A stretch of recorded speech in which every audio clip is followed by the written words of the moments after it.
Hi, this video is going to be about how to receive and use the feedback that you get from me on your papers.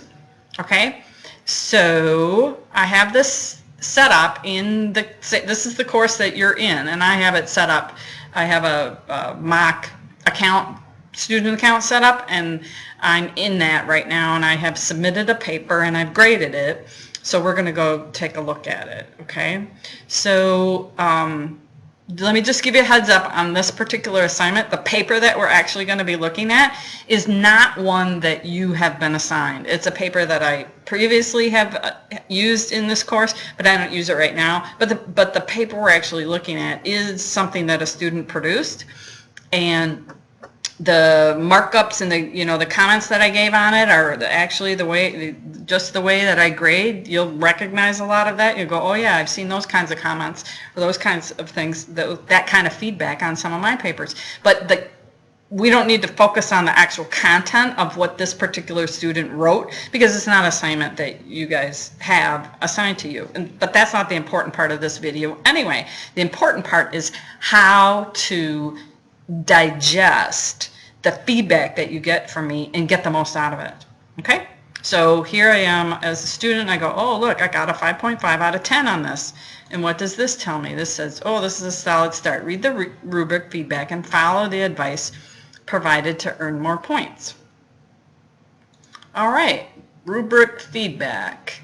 Now remember, over here, I'm just going to pop over here real quickly. In grading what to expect, I explained you will get comments on your papers, and that's very different kind of feedback than the feedback you get on the rubric. The rubric feedback is where I'm evaluating your product as your customer, and I'm deciding on the level of quality that you've produced, and I'm paying you in points. Okay, so if you're focused on just the points, you're like, I want to maximize my points on this paper, then what you want to focus on is just the rubric feedback. Okay? Now the comments on the paper are a combination of things, and one of the things that a lot of the comments on the paper, that's part of a conversation that you and I are having on your paper, and I'm pushing each of you you're all on your own unique learning journeys, and I'm pushing each of you further along your own learning path. I'm not saying, oh, you got it wrong or something like that. I'm literally, here's a good analogy. Let's say we're in a museum or an art gallery, and you are standing there looking at some amazing piece of art, and I walk up to you, and you're just standing there, and you're staring at it, and you're absorbing it.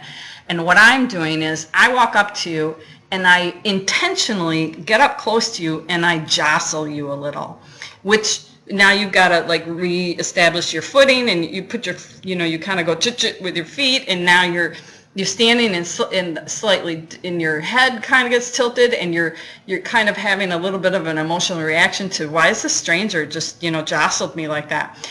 And all of those things impact the way that you're looking at this piece of art, and you start to look at it differently.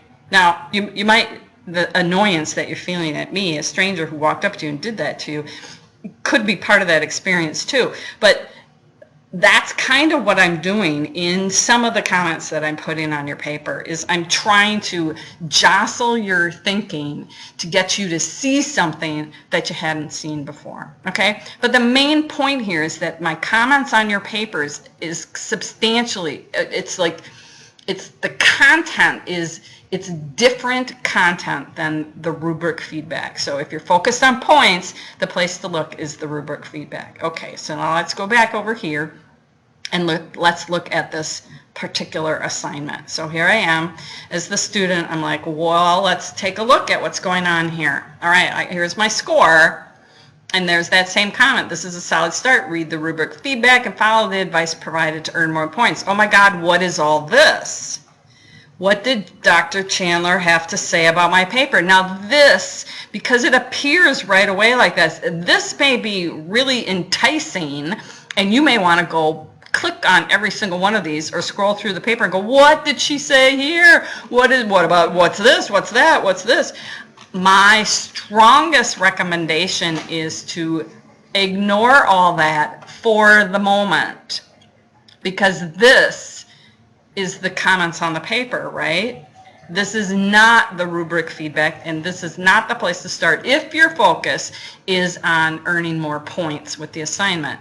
The place to go there is the rubric feedback, and this is how you get there. You have to click. I don't know why it doesn't tell you what that is until you hover over it, but that's the way it works in any case. So you have to click that, and that opens the rubric feedback, okay?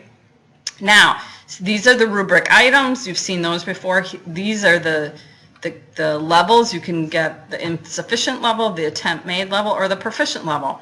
And then there's an explanation of what the paper contains that earns you those different levels, okay? And then there's feedback when you get, sometimes you get feedback when you earn all of the points, but if you don't earn all of the points, you will get feedback that is focused explicitly and precisely. It's telling you what to do to earn these points. So let's look at the very first one.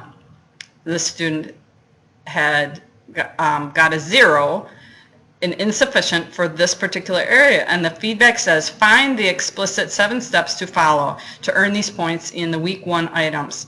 Completing all those steps will earn you these points on your assignment. Oh, well, that sounds really pretty basic and easy to do. Now all I've got to do is go find the explicit 7 steps in the week 1 items. All right, I'll go over here to the week 1 items. Okay, that's not it.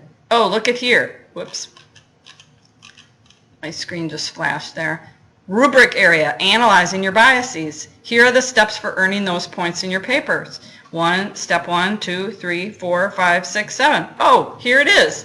This is what I need to do to earn those particular points. Oh, okay, and I could copy this and paste it over into a Word doc or wherever I want to, right?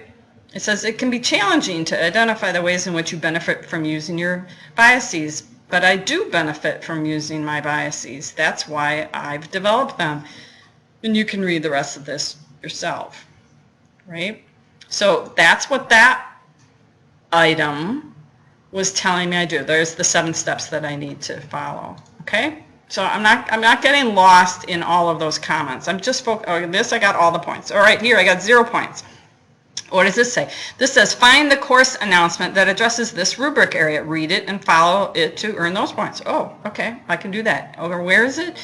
In the course announcement. All right, I'll go over here to announcements, and that item was called depth of analysis, right? So here I'm like, okay, where is that? Okay, here's that critically analyzing. Oh, there that is again.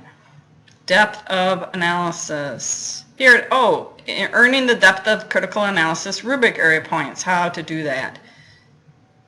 Oh, and this explains why this is an important thing to do and why you must do this on every single one of your assignments.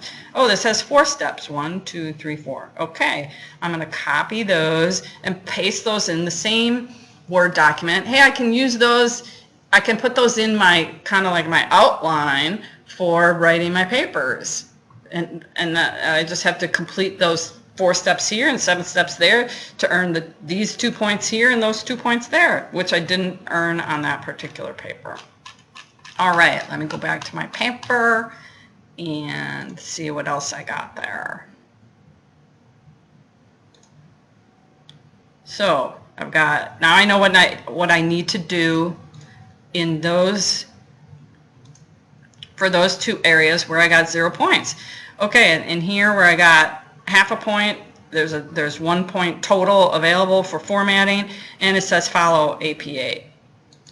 All right, now after I've like, okay, now I know where I'm going with earning more points on the paper. Now, if I want to, I certainly can go through, oh look, here's some advice on, oh, if I used an introduction like that,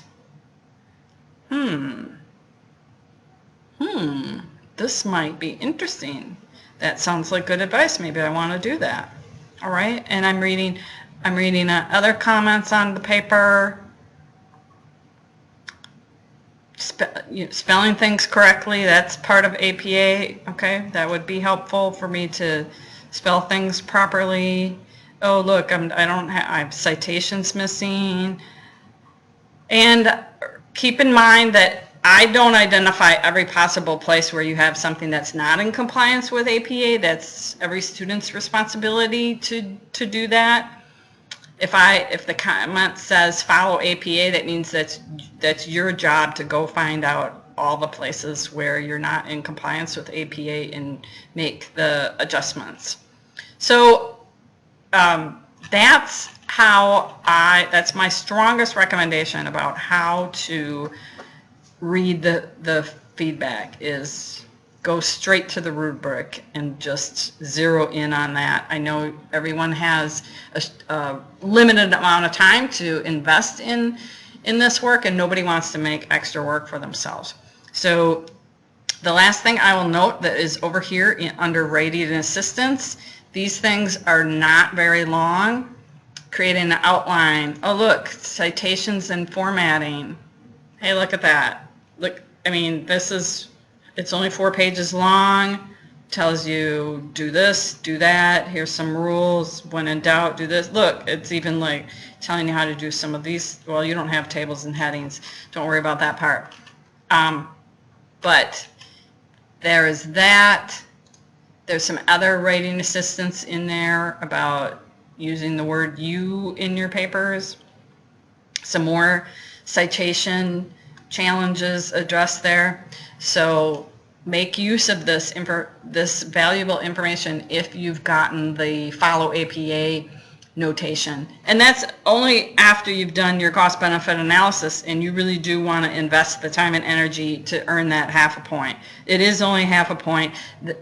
All of the amount of points that are available in that rubric those are all relative, right? So you can tell where most of the emphasis is, where most of the points are to be earned. So if you make the decision you don't want to invest that time into getting that half a point by making sure that you have all your APA formatting items in alignment, that's your choice. You can forego that half a point. That's not a problem. I don't make a judgment on anybody about which points they go after in their papers. Not at all. All right.